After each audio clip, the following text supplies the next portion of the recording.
if you're looking to prevent blue belts from smashing you, I suggest rolling with every belt except for blue belts. If you don't roll with blue belts, you can't get smashed by blue belts. What's up, fellow noobs? In today's video, we're going to be talking about how to prevent yourself from getting smashed by blue belts. Me and Steve are going to give you some tips. Not all of them will work for you, but hopefully most of them will. And we encourage you to try at least one at a time instead of trying all of them together, because then your brain will get all mushed up. So give these a shot and then let us know in your comments which ones worked for you and which ones didn't. And if you have your own tips, we would love to hear from you as well. All right, let's get started.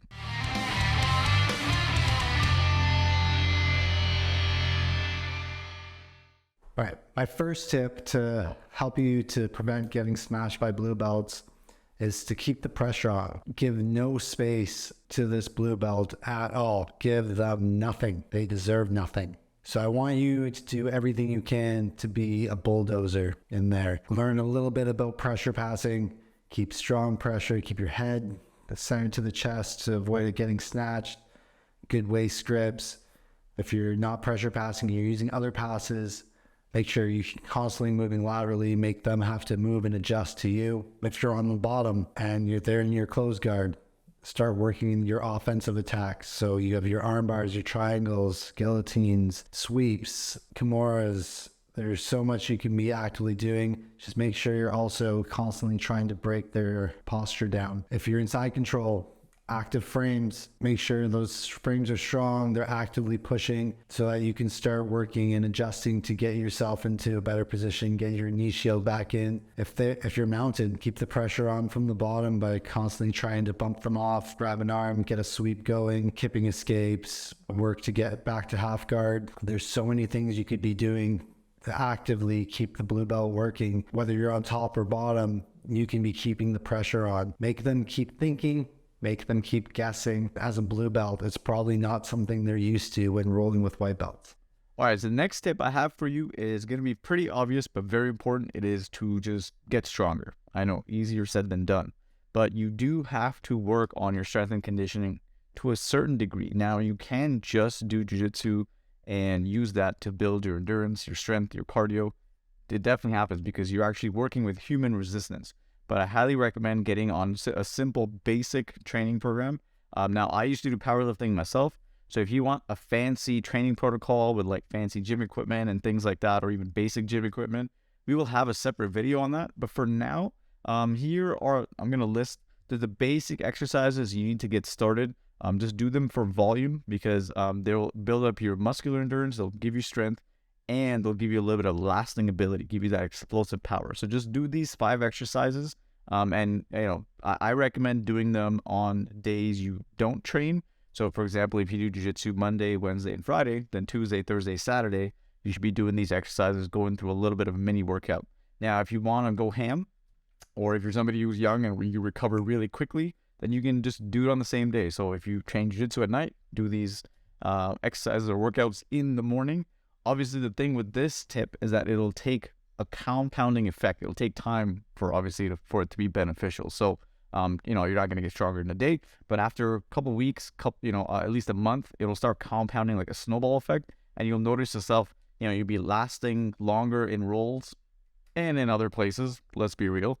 And you'll just have more explosive power to get out of stuff that you didn't before, even while using technique. So definitely get stronger. Another tip I've got for you is as you roll with people long enough, you start to figure out what they're good at. Is your sparring partner good at bottom game? Are they good at top game? Do they have a special submission that's their go-to move? And you'll start to figure these things out the more you train with someone. It's going to be very, very important that during the instruction part of class, you really pay attention to what's being taught, retain that information, and drill it as much as you can. So that's going to be the time when you're drilling with your partner. You might have the same partner as often as you can, and you might become very much a social club for you, which jiu-jitsu is. Like, it's a big part of why we all do it. It's not just the physicality of it all, but it's also the social aspect. But do everything you can to just drill as much as you can without talking too much to your partner, so that you can retain that information. And by having more skills at your disposal from different positions,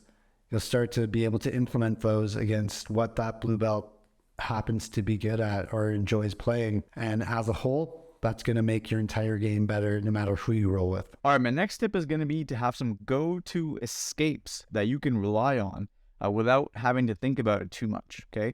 As white belts, you and I, we get caught in the same position usually every time, even while we're scrambling or even if we think we're doing well. You know, your chances are a couple things are going to happen. Number one, you're probably going to get mounted. So have a mount escape that's not only high percentage, but something that you can instinctively go to. So don't make it complicated. Find one that's basic and high percentage and drill it with your buddy, okay? Next position you're probably going to get pinned on is side control, right? Or side pin. Probably going to get stuck there. So again, have a side control escape.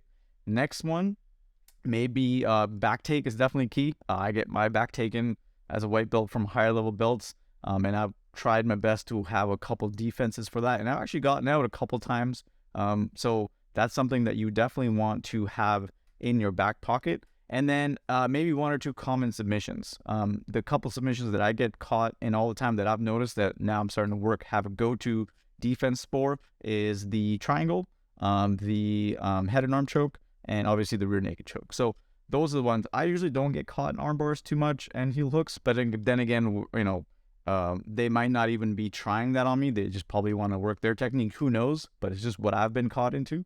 So make a note of what you get caught in all the time, and then have a couple go-to escapes that are just like instinctively that you go to right away without having to do too much thinking. Now, if you're not successful with it, that doesn't matter. As long as you're trying to it, the key is when something happens, your brain fires and you go to that escape, because then eventually you're going to get better at it, right? And as you get better, your percentages will go up, but at least you need to have some kind of initiation for that. So, as soon as somebody takes my back, you need to know a couple steps that you're going to be engaging in so that you know what's going on. And that's a great way to give blue belts a hard time. Again, that's not going to prevent you from getting completely submitted, but it may give you an extra bit of chance so that you can. Another tip to prevent blue belts from smashing you is to avoid them like the plague, outlast them, and hope to God that they catch the blue belt blues hard enough that they end up quitting.